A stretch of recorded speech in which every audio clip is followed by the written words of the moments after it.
Shalom Elohim, haleluya, puji nama Tuhan. Semangat pagi Bapak Ibu Saudara yang dikasihi Tuhan kita, Yesus Kristus. Jumpa lagi bersama saya Pendeta Samuel Mawuntu dalam Renungan Pagi ke 1902 hari. Renungan pagi ini mengudara.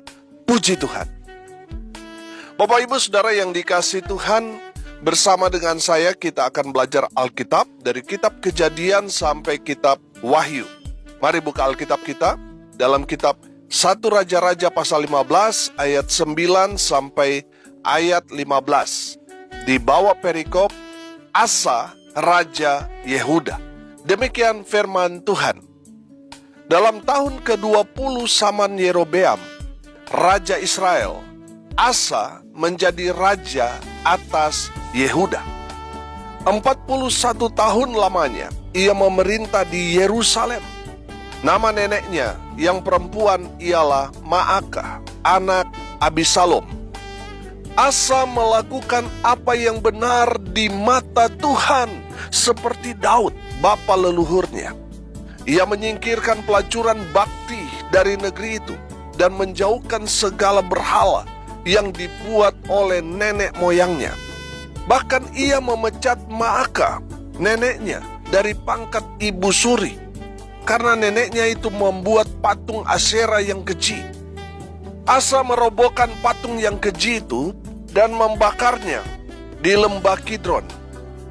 Sekalipun bukit-bukit pengorbanan tidak dijauhkan, namun Asa berpaut kepada Tuhan dengan segenap hatinya sepanjang umurnya.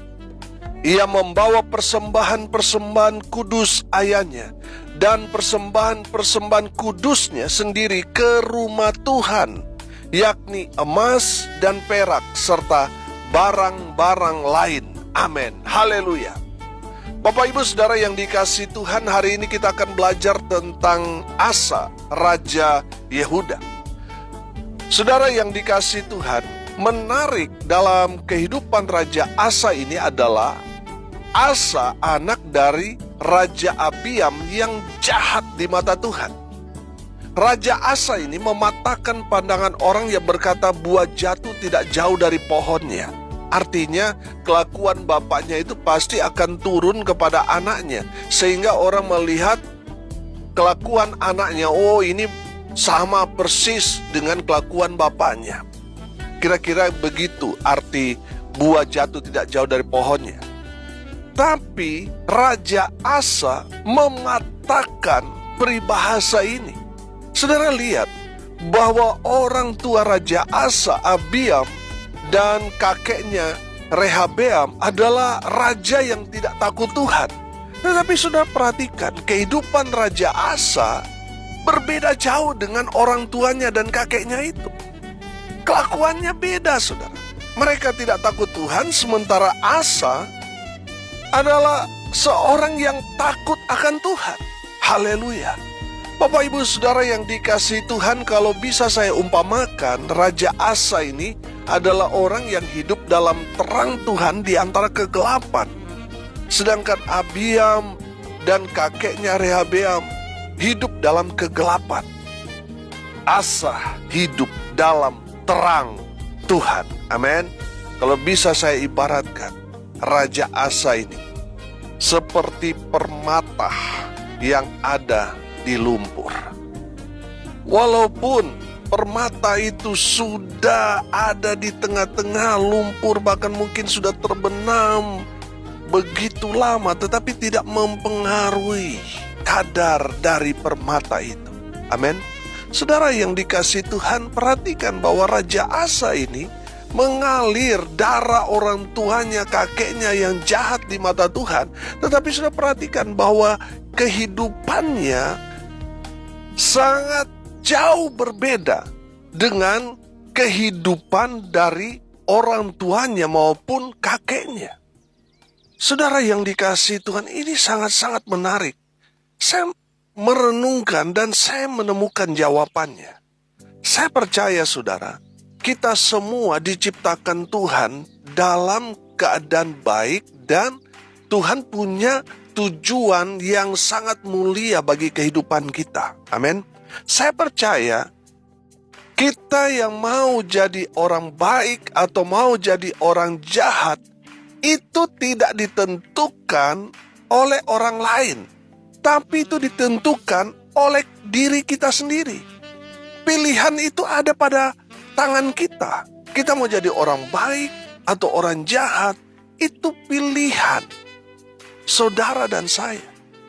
Saudara yang dikasihi Tuhan, saya melihat bahwa Asa mengerti betul tentang konsep pilihan.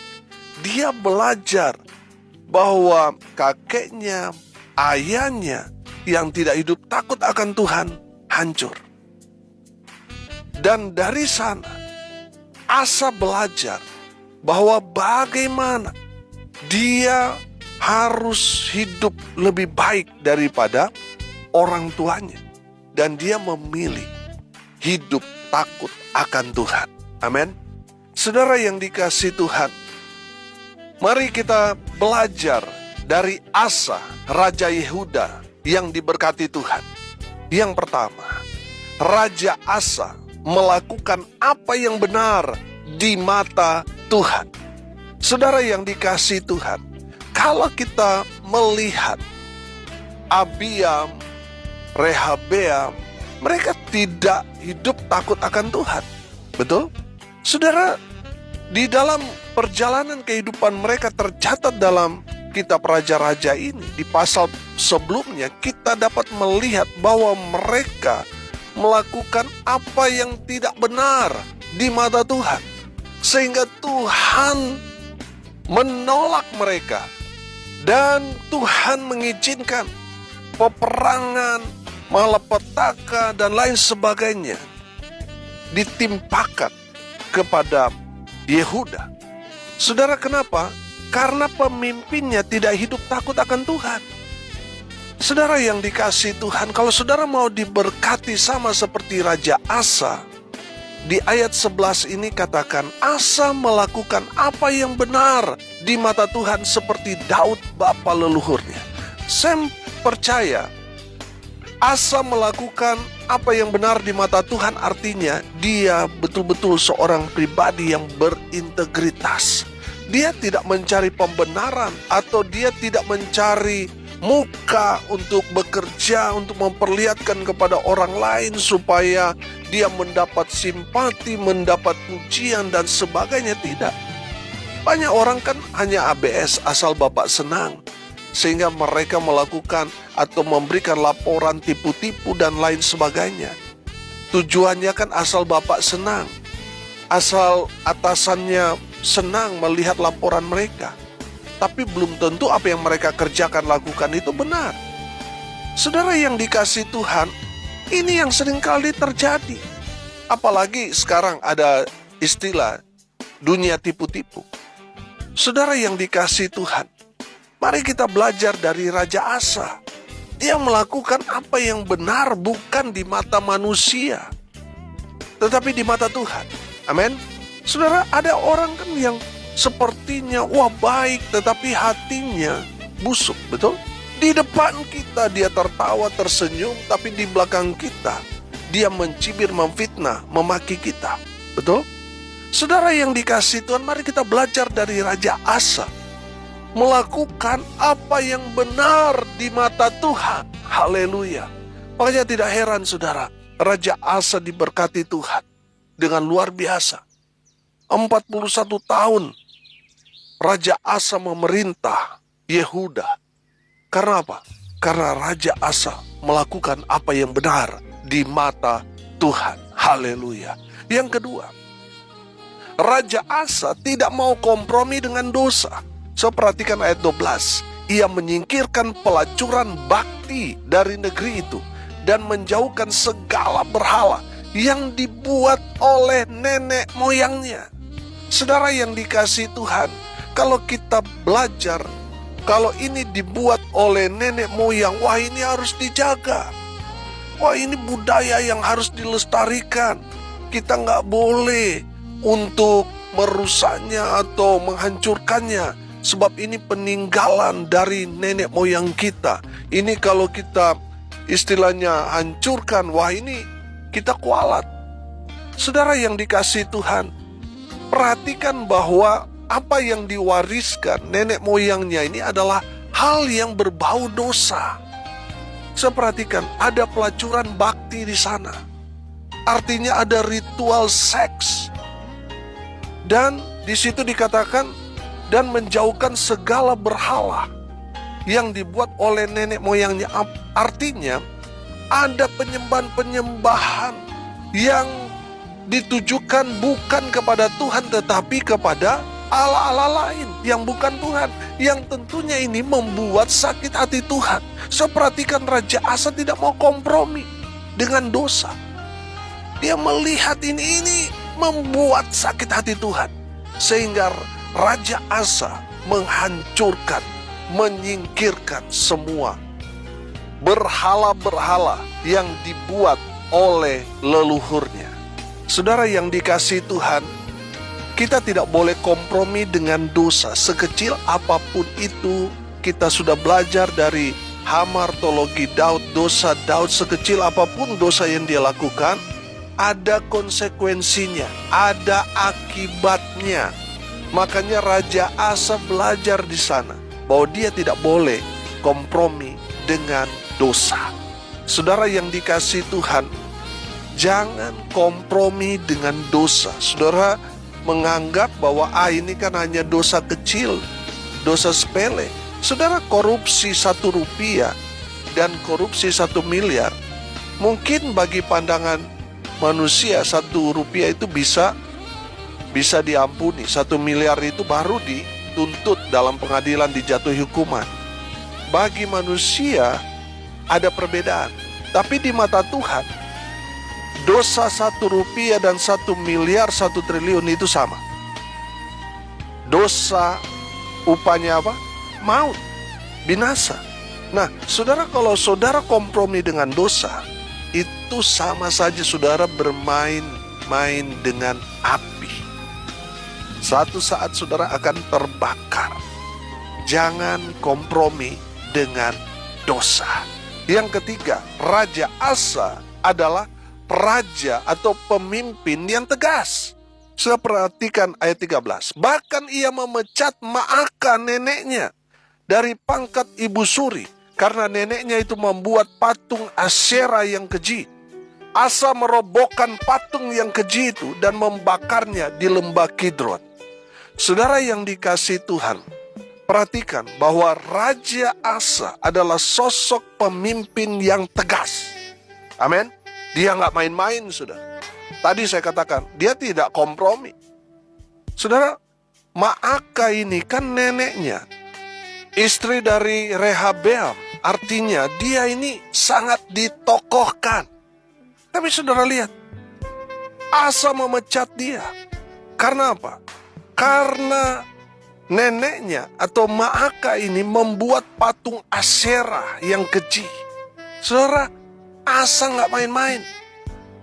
Betul, Maaka ini adalah ibu suri, yang artinya memang betul-betul dia tokoh di kerajaan Yehuda.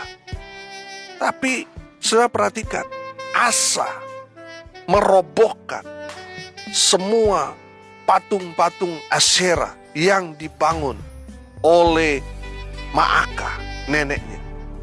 Saudara, saya melihat di sini bahwa Asa sangat-sangat tegas. Saudara, tegas bukan berarti saudara samakan dengan orang yang galak atau arogan karena dapat posisi jabatan sehingga dia menjadi arogan. Beda, saudara. Tegas di sini berarti dia sudah melihat ini nggak benar nih, dan dia harus mengambil satu keputusan walaupun tidak disukai oleh banyak orang. Saudara yang dikasihi Tuhan, Asa tegas. Walaupun mungkin pada saat itu keputusan yang diambil ini tidak populer. Tapi saudara perhatikan, Asa tegas. Mau siapapun dia di depan dia hantam, saudara. Karena dia tahu kebenaran. Walaupun di depannya dia harus berhadapan dengan neneknya, ibu suri, yaitu Maaka, saudara. Orang yang sangat ditokohkan dari zaman Rehabeam, Abiam, dan sampai kepada Asa. Tapi sudah perhatikan, Asa nggak mau peduli. Selama yang Asa pegang itu kebenaran firman, Asa berani menghantam semua yang tidak benar. Itulah saya lihat dari Asa. Asa seorang pemimpin yang tegas. Dan yang keempat, dari Raja Asa kita belajar. Raja Asa seorang yang hidupnya sama seperti dengan Daud. Dia berpaut kepada Tuhan. Amin. Raja Asa adalah raja yang berpaut dengan Allah Israel seperti dengan Daud, nenek moyangnya. Haleluya.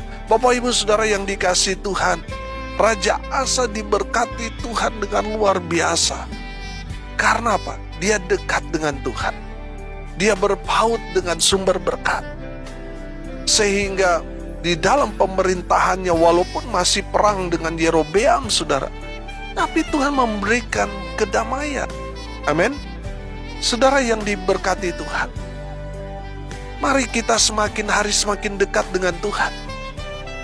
Supaya apa, saudara? Supaya kita betul-betul merasakan baik itu kedamaian, ketenangan, pembelaan, penjagaan, pemeliharaan, dan berkat-berkat Tuhan dalam kehidupan kita.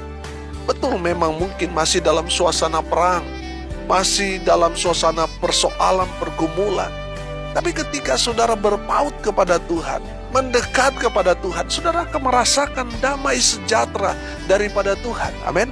Coba saudara perhatikan, dalam kehidupan kita kan kita punya banyak masalah, persoalan. Saya mau bilang pendeta nggak ada masalah. Pendeta juga ada masalah, saudara. Ada persoalan, ada pergumulan, saudara.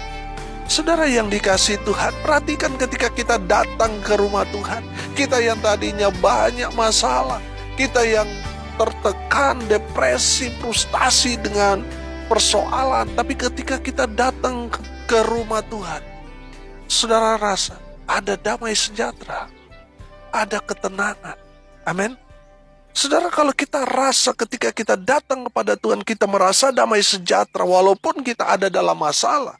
Kenapa kita hanya datang kepada Tuhan hari Minggu saja?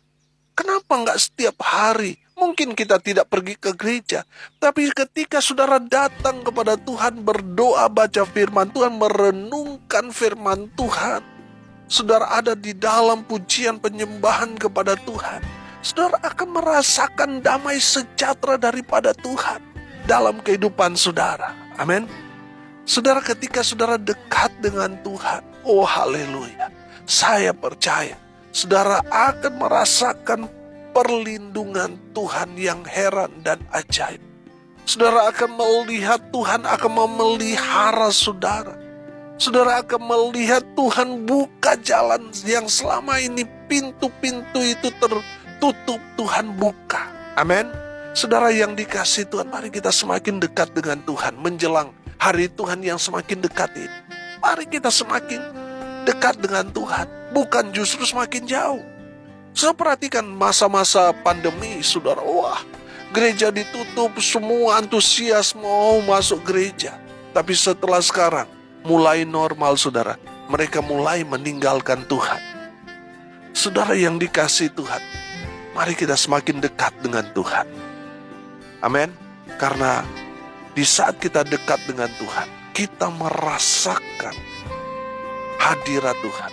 Kita merasakan berkat Tuhan mengalir dalam kehidupan saudara dan saya. Haleluya. Dan yang terakhir, dari Raja Asa kita belajar di ayat 15. Ia membawa persembahan-persembahan kudus ayahnya dan persembahan-persembahan kudusnya sendiri ke rumah Tuhan, yakni emas dan perak serta barang-barang lain. Haleluya. Yang kelima, Raja Asa memberikan korban persembahan buat Tuhan yang paling terbaik bagi Tuhan Allah Israel. Haleluya. Bapak Ibu Saudara yang dikasihi Tuhan, dari kebenaran firman Tuhan di sini kita belajar bahwa Raja Asa memberikan korban persembahan yang paling terbaik, yaitu emas. Saudara, emas ini kan adalah barang mulia. Emas ini kan melambangkan kemurnian, kemuliaan, ketulusan. Amin. Bapak Ibu Saudara yang dikasihi Tuhan, mari kita mau mempersembahkan. Firman Tuhan katakan persembahan yang hidup apa? Tubuh, jiwa, dan roh kita sebagai persembahan yang hidup, yang berkenan bagi Tuhan. Persembahkan itu. Hati kita yang murni, hati kita yang tulus. Amin. Saudara, kita persembahkan. Berikan yang paling terbaik. Baik itu waktu, tenaga kita, bahkan mungkin dana kita. Berikan yang paling terbaik buat Tuhan. Maka saudara akan melihat Tuhan beracara dalam kehidupanmu. Sama seperti Raja Asa diberkati. Satu generasi diberkati Tuhan. Karena apa? Pemimpinnya. Dia hidup benar di mata Tuhan. Dia tidak mau kompromi dengan dosa. Dia tegas pada kebenaran. Dia berpaut, dia dekat dengan Tuhan dan memberikan korban persembahan yang paling terbaik buat Tuhan. Sehingga di masa pemerintahan Raja Asa, Yehuda diberkati. Saya percaya firman Tuhan ini ya dan amin. Ketika kita semua melakukan kebenaran firman Tuhan, maka kita akan melihat apa yang Tuhan kerjakan di dalam kehidupan Raja Asa, itu juga yang akan Tuhan kerjakan dalam kehidupan saudara dan saya. Amin. Mari kita berdoa. Terima kasih Bapa di surga atas kebenaran firman yang sangat memberkati kami. Berkati semua pendengar dimanapun mereka berada. Tuhan memberkati hidup mereka, rumah tangga mereka diberkati. Kalaupun pergumulan rumah tangga mereka ada dalam masalah, Tuhan pulihkan keadaan mereka. Perekonomian mereka dipulihkan, usaha pekerjaan pelayanan dibuat beruntung dan berhasil. Mereka yang sakit, Tuhan pulihkan, sembuhkan oleh bilur-bilur darah Yesus. Mereka yang sakit disembuhkan, mereka yang lemah dikuatkan, mereka yang berduka cita diberikan penghiburan dari Tuhan. Dan mereka yang hari ini berulang tahun, Tuhan Yesus memberkati dengan umur panjang. Hamba berdoa biarlah berkat sorga turun memenuhi semua pendengar. Bapak Ibu Saudara yang dikasihi Tuhan, arahkanlah hatimu dan terimalah berkat dari Tuhan Yesus. Tuhan memberkati engkau dan melindungi engkau. Tuhan menyinari engkau dengan wajah-Nya dan memberi engkau kasih karunia. Tuhan menghadapkan wajah-Nya kepadamu dan memberi engkau damai sejahtera. Di dalam nama Tuhan Yesus, sumber segala berkat, Bapak Ibu Saudara yang percaya, diberkati Tuhan, katakan amin. Puji Tuhan. Bapak Ibu Saudara yang diberkati Tuhan, kalau saudara merasa diberkati melalui audio renungan pagi ini, bagikan juga kepada saudara-saudara yang lain di grup-grup saudara, bagikan supaya mereka juga yang mendengarnya diberkati. Karena untuk itulah kita dipanggil untuk jadi berkat. Salam kasih dari Bali, saya Pendeta Samuel Mawuntu. Sampai jumpa besok pagi. Tuhan Yesus memberkati kita semua. Haleluya.